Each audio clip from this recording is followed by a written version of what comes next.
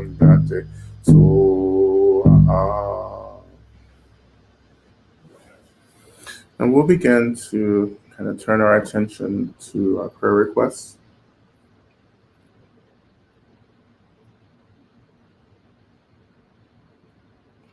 As I read the prayer request, just imagine that you're radiating light into the prayers, into the lives of those we're offering prayers for. And as always, we just make a special kind of call, just like, just to feel better, just to know that all the Buddhas, Bodhisattvas are really present. So we call into our spaces all the Buddhas, Bodhisattvas, Dharma protectors, all benevolent ancestors, all the local guides and deities of the land. We call into the space the consciousness of all the elements, including the earth, all saints, angels, guiding, guarding, protecting spirits and energies. We call in all the good, virtue, light in the world to hold these prayers. And as we offer these prayers, asking that you great beings, work on our behalf to bring about what we most need to happen for ourselves and for others.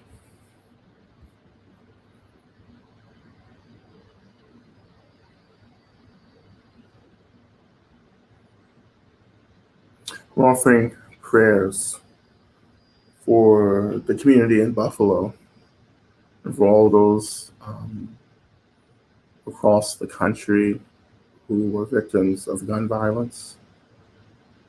We're offering prayers um, for my young student whose dad died of COVID and who needs comfort and support.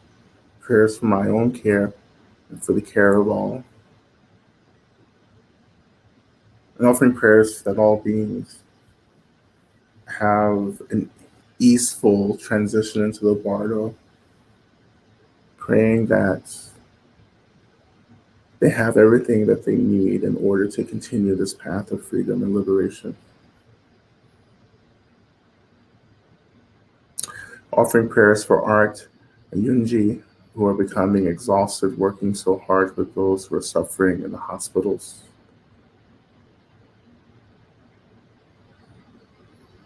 Offering prayers for my son who is living with mental illness, and for me to remain patient and loving. Offering prayers for big work event I have tomorrow. May it go smoothly. Offering prayers for my mom who is mourning the loss of her cat. I'm offering prayers um, for Pete, for Peter, the cat who transitioned earlier today. Offering prayers for all of humanity who are so diminished by the smallness, the deadness that permeates. Offering prayers for my father, mother, and brother, and for the music and art they are birthing into the world this week. Offering prayers for Patricia Dalish dealing with cancer. Offering prayers for all of those who lost loved ones in Buffalo, the Buffalo shooting, and all those who lost loved ones to gun violence each year in this country. Offering prayers for Denise, who is facing several health crises at once, including cancer surgery. Healing prayers for my daughter, Hollister, having exhausting endocrine problems, and her husband as they deal with caring for their special needs young children.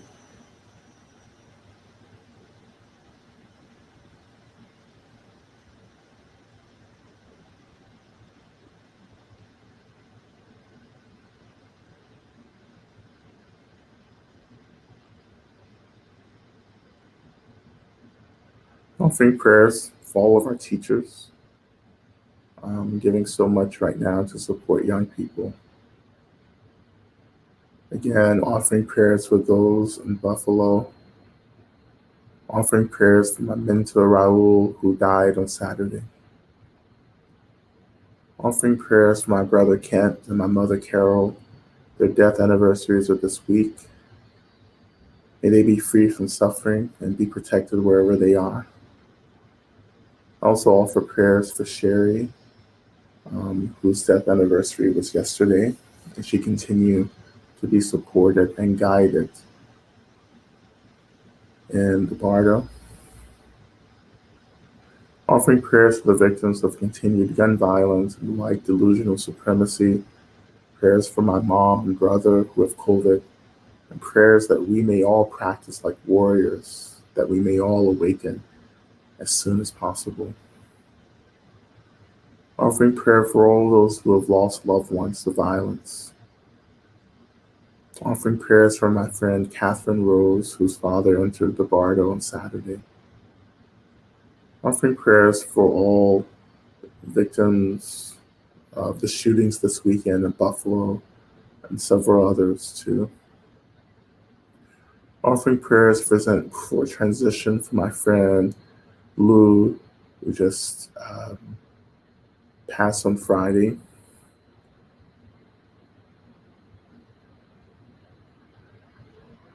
Offering prayer requests for Rachel Patipada and a long and painful healing with knee surgery. Offering prayers for healing of the injury I unintentionally caused earlier today.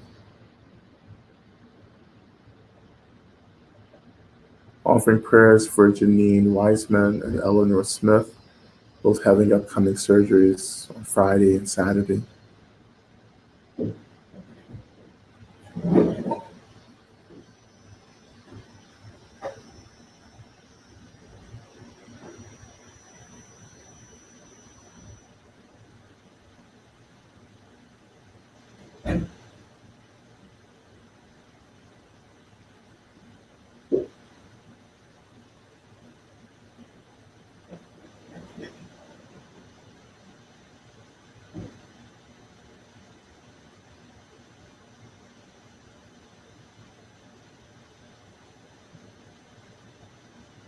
Offering prayers for Wes waiting for top surgery date.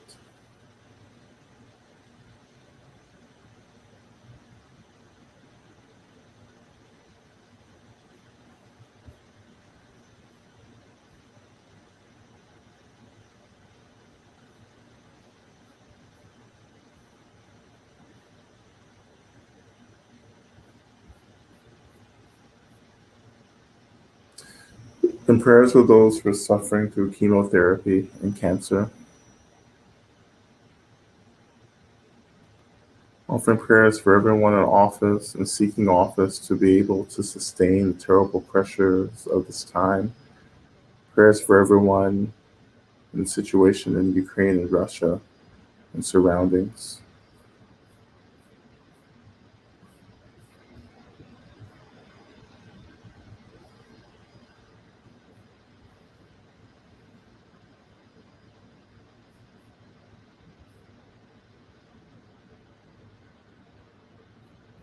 And just in case there are prayers I haven't been able to notice, I offer those prayers as well. And all the unspoken prayers that remain unarticulated in our hearts, in our minds and bodies. Offer these prayers and all prayers offered tonight to the liberation of all sentient beings, that we all may be freed from cycles of violence, of suffering, that we all have access to the resources we need to be well, happy, and healthy. And we all belong to communities that support us and to love us and that loves us. And that we all those here in this space are able to get what we need in order to continue this work of freedom work for ourselves and for all those around us. That we all achieve enlightenment as quickly as possible. So returning back to the mantra, just for a couple of minutes, just allowing energy, this light, this healing just to radiate out into the world.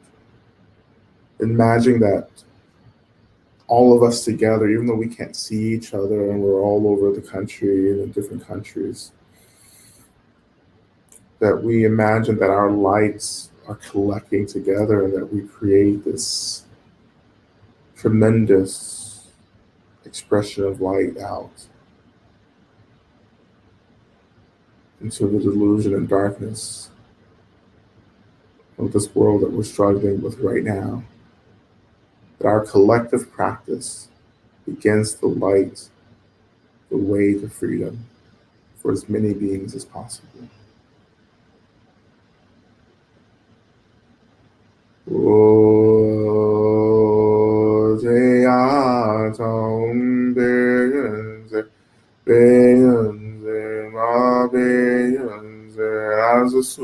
gate soa.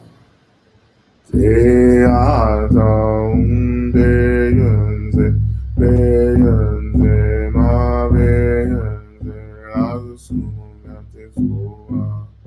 Deata beyenze, beyenze, ma beyenze, asumugate soa. Deata beyenze, beyenze, ma beyenze, asumugate soa. Deata beyenze, beyenze, ma beyenze, asumugate soa. Deata beyenze, beyenze, ma beyenze, asumugate soa. Deata beyenze, beyenze, ma beyenze, asumugate soa. Deata beyenze, beyenze, ma beyenze, asumugate soa. Deata beyenze, beyenze, ma beyenze, asumugate soa. Deata beyenze, beyenze, ma beyenze, asumugate soa. Deata beyenze, beyenze, ma beyenze, asumugate soa. Deata beyenze, beyenze, ma beyenze, asumugate soa. Deata beyenze, beyenze, ma beyenze, asumugate soa. Deata beyenze, beyenze, ma beyenze, asumugate soa. Deata beyenze, beyenze, ma beyenze, asumugate soa. Deata beyenze, beyenze, ma beyenze, asumugate soa. Deata beyenze, beyenze, ma beyenze, asumugate soa. Deata beyenze, beyenze, ma beyenze, asumugate soa. Deata beyenze, beyenze, ma beyenze, asumugate soa. Deata beyenze, beyenze, ma beyenze, asumugate soa. Deata beyenze, beyenze, ma beyenze, asumugate soa. Deata beyenze, beyenze, ma beyenze, asumugate soa. Deata beyenze, beyenze, ma beyenze, asumugate soa.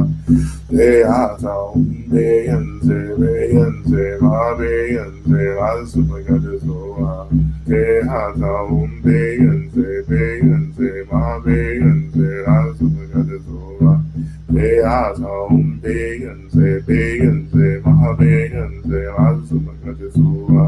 Deata beyenze, beyenze, ma beyenze, asumugate soa. Deata beyenze, beyenze, ma beyenze, asumugate soa. Deata beyenze, beyenze, ma beyenze, asumugate soa. Deata beyenze, beyenze, ma beyenze, asumugate soa. Deata beyenze, beyenze, ma beyenze, asumugate soa. Deata beyenze, beyenze, ma beyenze, asumugate soa.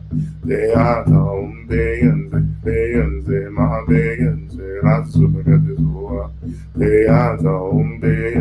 beyenze, ma beyenze, asumugate soa.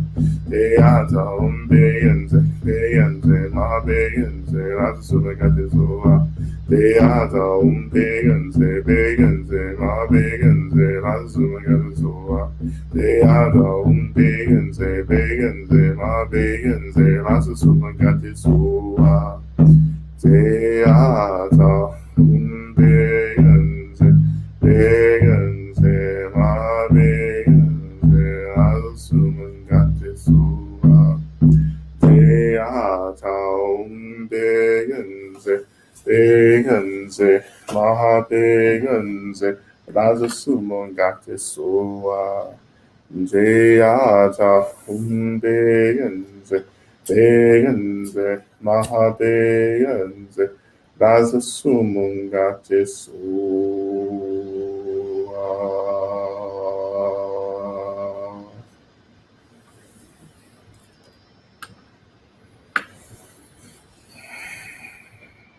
So shifting your attention now and touching back to the earth, maybe noticing the weight of the body making contact with your seat. And just allowing yourself to just really come back into this moment, to this time frame.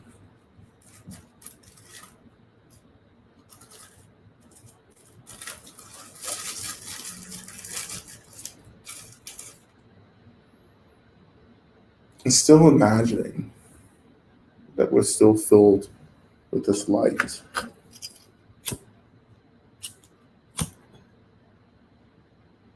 You begin to slowly transition into our Durga mantra. And as we chant, beginning to imagine that this light transforms. If it's been a white light, that it begins to just take on the hue of blue, like blue light. And this is, again, this blue and this blue light represents the nature of mind, the quality of awareness. It's also a settling, energetic color for us as we begin to close our session tonight.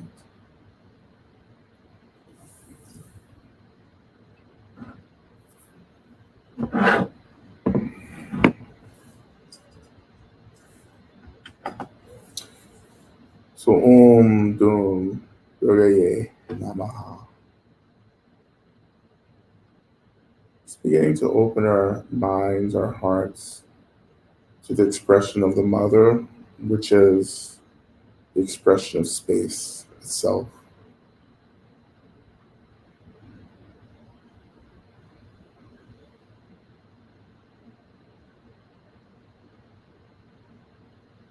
And turning our attention to the first syllable here, the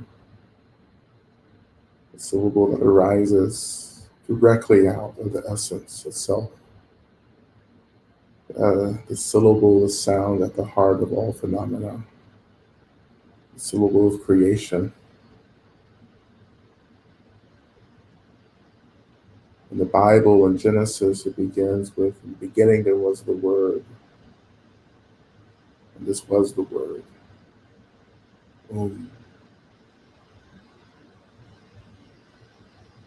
So beginning the mantra just by chanting and then we'll go into the mantra together. Okay?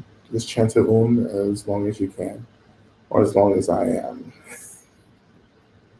And then we'll go into the mantra. Okay? And just taking a deep breath in.